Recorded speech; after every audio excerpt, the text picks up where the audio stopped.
ये video class 8 और 10th के विद्यार्थियों के लिए बनाई जा रही है। इस वीडियो का टाइटल देखकर आप समझ चुके होंगे कि इस वीडियो में हम समतल दर्पण के द्वारा किसी भी वस्तु का प्रतिबिंब किस तरह से बनता है उसको समझने वाले हैं।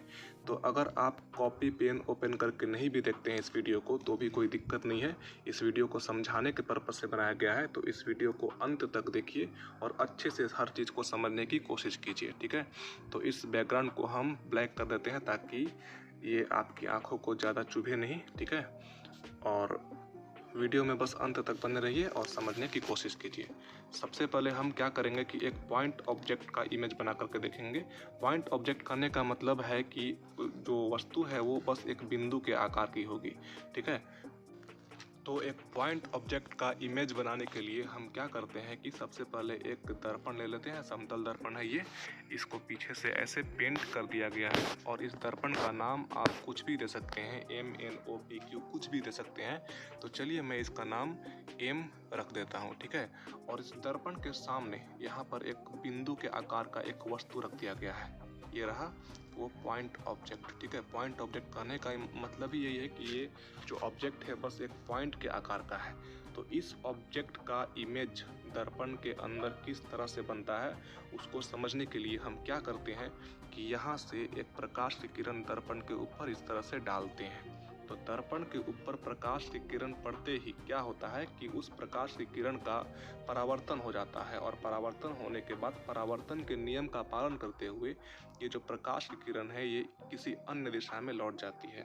तो यहाँ से जो प्रकाश की किरण दर्पण के ऊपर ऐसे आ रही है वो परावर्तन होने के बाद इस तरह से इस दिशा में लौट जाएगी। ठीक है, और अगर आप यहाँ से देखेंगे कि जो प्रकाश की किरण इस दिशा में लौटी है वो असल में कहाँ से आ रही है, ये जो प्रकाश की किरण है ये कहाँ से आ रही है, तो आपको जरा सा भी नहीं लगेगा कि ये असल में यही वाली प्रकाश की किरण है जो दर्पण से टकरा करके परावर्तन होने के बाद इस दिशा में लौटी है। आपको ऐसा लगता है कि ये जो प्रकाश की किरण है ना ये असल में दर्पण के अंदर से कहीं से आ रही है। ठीक है, दर्पण के अंदर से कहीं से आ रही है, आपको बस ऐसा आभास होगा, लेकिन असल में वहां से नहीं आ रही है, बस आती हुई दिखाई देती है। ठीक है, सेम इसी तरह से एक और प्रकाश की किरण दर्पण के ऊपर ऐसे इस दिशा में यहाँ पर डालते हैं। ठीक है, तो इस प्रकाश की किरण का भी दर्पण के ऊपर पड़ते ही इसका भी परावर्तन हो जाएगा और परावर्तन के नियम का पालन करते हुए ये प्रकाश की किरण भी किसी अन्य दिशा में लौट जाएगी इस तरह से। ठीक है,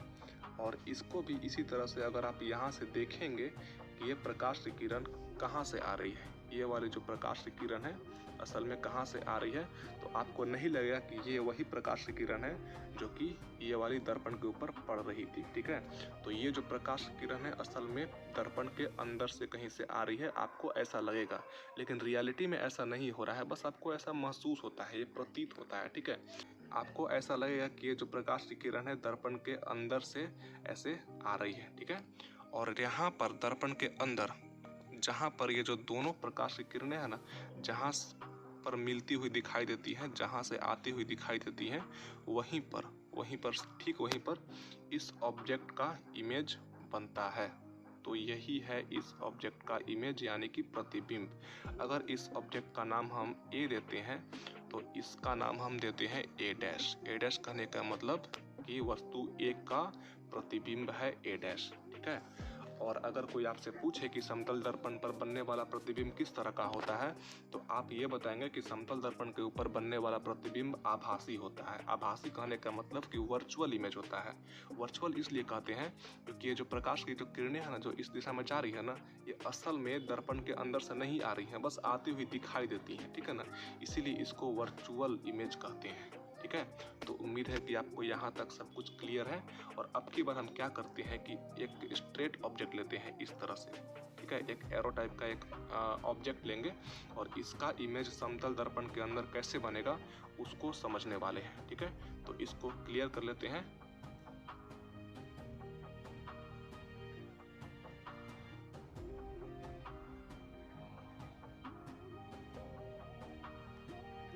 तो एक बार फिर से हम समतल दर्पण ले लेते हैं। ठीक है, ऐसा, और पीछे से इसको पेंट कर देते हैं।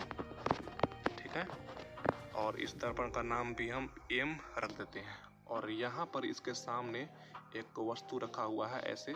ठीक है। एक एरो टाइप का ऑब्जेक्ट है जो इस तरह से खड़ा करके स्ट्रेट रखा हुआ है, और इस वस्तु का इमेज दर्पण के अंदर कैसे बनेगा इसको समझिएगा ध्यान से, ठीक है।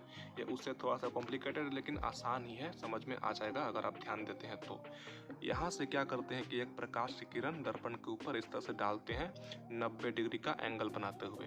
तो आपको मालूम होगा कि 90 डिग्री का एंगल बनाते हुए जब भी कोई प्रकाश की किरण समतल दर्पण के ऊपर पड़ती है तो उसी दिशा में परावर्तित होकर के लौट जाती है ऐसे, ठीक है।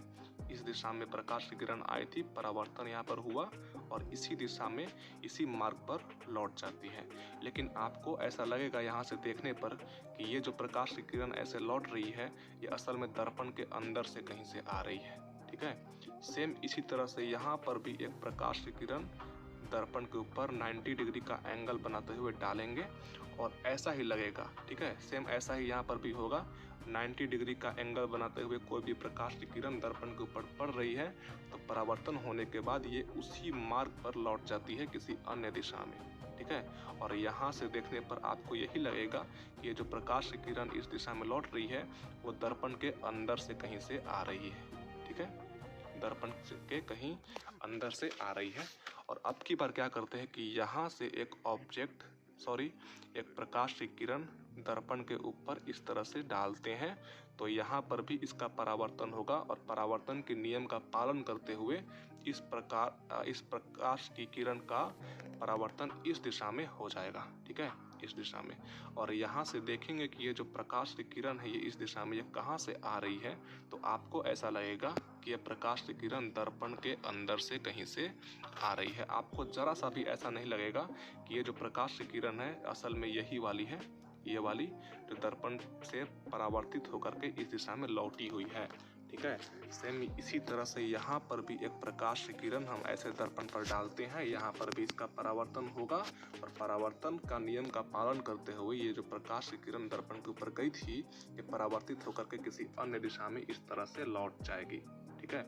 और यहाँ से आप देखेंगे कि ये जो प्रकाश की किरण है ये कहाँ से आ रही है तो आपको ऐसा लगेगा ये जो प्रकाश की किरण है ना ये वाली, ठीक है, ये जो प्रकाश की किरण है ये दर्पण के अंदर से कहीं से आ रही है, ऐसा आपको लगेगा, ठीक है। और जहाँ पर ये जो चारों प्रकाश की किरणें हैं, दो यहाँ पर और दो यहाँ पर, जहाँ पर मिलती है वहीं उसी को अगर हम ऐसे मिला देते हैं तो ये जो है ये इस ऑब्जेक्ट का,